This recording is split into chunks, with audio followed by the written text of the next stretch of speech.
ನಮಸ್ಕಾರ, ನೀವು ನೋಡ್ತಾ ಇದ್ದೀರಾ ಸ್ಪೀಡ್ ನ್ಯೂಸ್ ಕನ್ನಡ. ನಾನು ಸಂತೋಷ್ ಕಶ್ಯಪ್. ಇವತ್ತು ತಮಿಳುನಾಡಿನ ನೂತನ ಮುಖ್ಯಮಂತ್ರಿ ಜೋಸೆಫ್ ವಿಜಯ್ ಅವರು ಕರ್ನಾಟಕಕ್ಕೆ ಬರ್ತಾ ಇದ್ದಾರೆ. ಕರ್ನಾಟಕದ ಪವಿತ್ರ ಶ್ರದ್ಧಾ ಕೇಂದ್ರವಾಗಿರುವಂತಹ ನವಶಕ್ತಿ ಪೀಠಗಳಲ್ಲಿ ಒಂದಾಗಿರುವಂತಹ ಕೊಲ್ಲೂರು ಶ್ರೀ ಮೂಕಾಂಬಿಕೆ ಸನ್ನಿಧಿಗೆ ಇವತ್ತು ವಿಜಯ್ ಅವರು ಬರ್ತಾ ಇರುವಂತದ್ದು. ನಟ ವಿಜಯ್ ಮುಖ್ಯಮಂತ್ರಿ ವಿಜಯ್ ಆದಂತಹ ನಂತರದಲ್ಲಿ ಮೊದಲ ಬಾರಿಗೆ ಕರ್ನಾಟಕಕ್ಕೆ ಬರ್ತಾ ಇದ್ದಾರೆ. ಇವತ್ತು ಮಧ್ಯಾಹ್ನ 12:30ಕ್ಕೆ ಚೆನ್ನೈನಿಂದ ಡೈರೆಕ್ಟ್ ಆಗಿ ಮಂಗಳೂರಿನ ಏರ್ಪೋರ್ಟ್ಗೆ ಬರ್ತಾರೆ. ಮಂಗಳೂರಿನಿಂದ ಬೈ ರೋಡ್ ಇವರು ಕೊಲ್ಲೂರಿನ ಕಡೆಗೆ ಅಂದ್ರೆ ಬೈಂದೂರಿಗೆ ಬಂದು ಕೊಲ್ಲೂರಿಗೆ ಬರ್ತಾ ಇದ್ದಾರೆ. ಬೈ ರೋಡ್ ಅವರಿಗೆ Z+ ಸೆಕ್ಯೂರಿಟಿ ಅನ್ನುವಂಥದ್ದು CM ಆದ ಕಾರಣದಿಂದ ಮಂಗಳೂರಿನಿಂದ ಕೊಲ್ಲೂರಿನ ತನಕ ಅವರಿಗೆ Z+ ಸೆಕ್ಯೂರಿಟಿಯನ್ನು ಕೊಡಲಾಗಿದೆ. 3:30 ಸುಮಾರಿಗೆ ಅವರು ಕೊಲ್ಲೂರನ್ನು ತಲುಪ್ತಾರಂತೆ.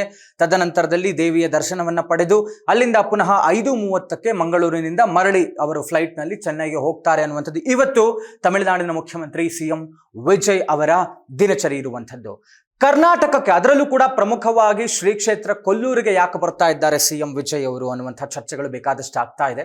CM ವಿಜಯ್ ಅವರು ಒಂದು ರೀತಿಯಲ್ಲಿ ಎಲ್ಲ ಧರ್ಮದವರನ್ನು ಕೂಡ ಒಗ್ಗೂಡಿಸಿಕೊಂಡು ನಾವೆಲ್ಲರೂ ಒಂದೇ, ಮಾನವ ತತ್ವ, ಮಾನವ ಧರ್ಮ ಈ ವಿಚಾರದಲ್ಲಿ ಹೆಜ್ಜೆ ಇಡ್ತಾ ಇದ್ದಾರೆ ಅನ್ನುವಂಥ ಒಂದು ಮೆಚ್ಚುಗೆಯ ಮಾತುಗಳು CM ವಿಜಯ್ ಅವರಿಗೆ ಬರ್ತಾ ಇರುವಂಥದ್ದು. ಯಾಕೆ ಅವರು ಮಾಸ್ಕ್ ಅಂದ್ರೆ ಮಸೀದಿಗೂ ಭೇಟಿ ಕೊಟ್ಟಿದ್ದಾರೆ, ಚರ್ಚ್ಗೂ ಭೇಟಿ ಕೊಟ್ಟಿದ್ದಾರೆ, ದೇವಸ್ಥಾನಗಳಿಗೂ ಭೇಟಿ ಕೊಟ್ಟಿದ್ದಾರೆ. ಈಗ ಎಲ್ಲರನ್ನೂ ಕೂಡ ಸಮನ್ವಯ ದೃಷ್ಟಿಯಲ್ಲಿ ನೋಡ್ತಾ ವಿಜಯ್ ಅವರ ನಡೆ, ಅದರಲ್ಲೂ ಕೂಡ ತಮಿಳುನಾಡಿನ ಈ ಅಧಿಕಾರದ ಚುಕ್ಕಾಣಿ ಹಿಡಿದಿರುವಂಥವರು ತಮಿಳಿಗರಿಗೆ, ಕೇರಳದವರಿಗೆ ಒಂದು ರೀತಿಯಲ್ಲಿ ಮನೆ ದೇವರ ರೀತಿಯಲ್ಲಿ ಕುಲದೇವಿಯಾಗಿ ಮೂಕಾಂಬಿಕಾ ಇರುವಂಥದ್ದು. ತಮಿಳುನಾಡಿಗರಿಗೂ ಮತ್ತು ಈ ಮೂಕಾಂಬಿಕಾ ಎಸ್ಪೆಷಲಿ ಕೇರಳದವರಿಗೂ ಮತ್ತು ಕೊಲ್ಲೂರು ಮೂಕಾಂಬಿಕಾಗೆ ಬಹಳ ಕನೆಕ್ಷನ್. ತಾವು ಕೊಲ್ಲೂರು ಹೋದಾಗೆಲ್ಲ ಗಮನಿಸ್ತಾ ಇರ್ತೀರಾ, ಬಹಳಷ್ಟು ಜನ ಕೇರಳದವರು ತಮಿಳಿಗರೇ ಇರ್ತಾರೆ ಕಂಡು ಬರುವಂಥದ್ದು. ಕರ್ನಾಟಕದಲ್ಲಿ ಕೊಲ್ಲೂರು ಕ್ಷೇತ್ರ ಇದ್ರೂ ಕೂಡ ಅಲ್ಲಿ ಬಹುಪಾಲು ಜನ ಕೇರಳದವರು ಮತ್ತು ತಮಿಳುನಾಡವರು ಇರ್ತಾರೆ.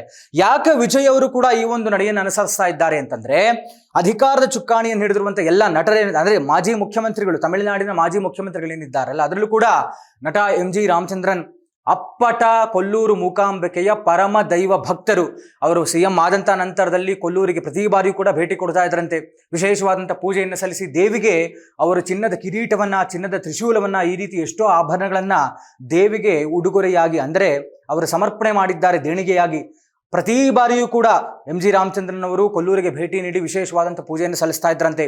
ಮತ್ತು ಅವರ ಪತ್ನಿ ಜಾನಕಿ ರಾಮಚಂದ್ರನ್ ಅದಾದ ಮೇಲೆ CM ಆದಂಥ ಬಳಿಕ ಜಯಲಲಿತಾ ಅವರು ಕೂಡ ಕೊಲ್ಲೂರಿಗೆ ಭೇಟಿ ನೀಡಿ ವಿಶೇಷವಾದಂಥ ಪೂಜೆಯನ್ನು ಸಲ್ಲಿಸಿ, ಅದರಲ್ಲೂ ಕೂಡ MGR ಅವರು ಕೊಟ್ಟಿದ್ದಂಥ ಚಿನ್ನದ ಕಿರೀಟ, ಆಭರಣಗಳೇನಿತ್ತು ಅದೆಲ್ಲವನ್ನು ಇರಿಸಿ ಪೂಜೆಯನ್ನು ಸಲ್ಲಿಸಿ ಅವರು ಕೂಡ ಅನ್ನದಾನಕ್ಕೆ ವಿಶೇಷವಾದಂಥ ದೇಣಿಗೆಯನ್ನೆಲ್ಲವನ್ನು ಕೂಡ ಕೊಟ್ಟಿದ್ರು.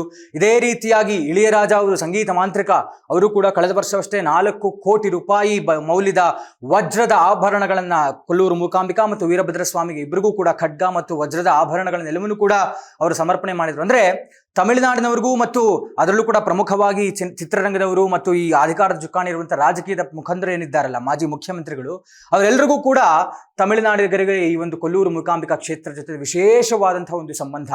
ಹೀಗಾಗಿ ಆ ದೈವಿ ಶಕ್ತಿಯನ್ನು ನಂಬಿರುವಂತಹ CM ವಿಜಯ್ ಅವರು ಕೂಡ CM ಆದಂಥ ನಂತರ ಮೊದಲ ಬಾರಿಗೆ ಕರ್ನಾಟಕಕ್ಕೆ ಭೇಟಿ ಕೊಡ್ತಾ ಇರುವಂಥದ್ದು. ಅದರಲ್ಲೂ ಕೂಡ ಪ್ರಮುಖವಾಗಿ ಶ್ರೀ ಕ್ಷೇತ್ರ ಕೊಲ್ಲೂರಿಗೆ ಬರ್ತಾ ಇದ್ದಾರೆ.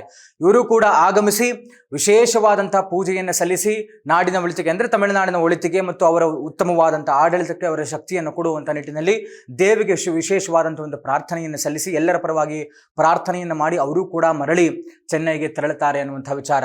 ಎಲ್ಲರಿಗೂ ಕೂಡ ಅನುಗ್ರಹ ಮಾಡುವಂತಹ ದೇವಿ ಅಂದರೆ ತಮಿಳುನಾಡಿನ ಪರವಾಗಿ ನೋಡೋದಕ್ಕಾದ್ರೆ ಅಲ್ಲಿನ ಆಡಳಿತವನ್ನು ನಡೆಸಿದಂತಹ ಎಲ್ಲ ಈ ಚಿತ್ರರಂಗದಿಂದ ಹೋದಂತಹ ಮುಖ್ಯಮಂತ್ರಿಗಳೇನಿದ್ದಾರಾ ಅವರೆಲ್ಲರಿಗೂ ಕೂಡ ಉತ್ತಮವಾದಂತಹ ಒಂದು ಆಡಳಿತವನ್ನು ಕೊಟ್ಟಿದ್ದಾರೆ. ಅಷ್ಟೇ ಜನಪ್ರಿಯತೆ ತಮಿಳುನಾಡಿನಲ್ಲಿ ಸಿಕ್ಕಿದೆ.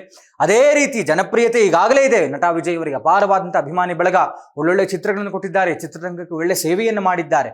ರಾಜಕಾರಣ ವಿಜಯ್ ಅವರಿಗೆ ಹೊಸ್ತು.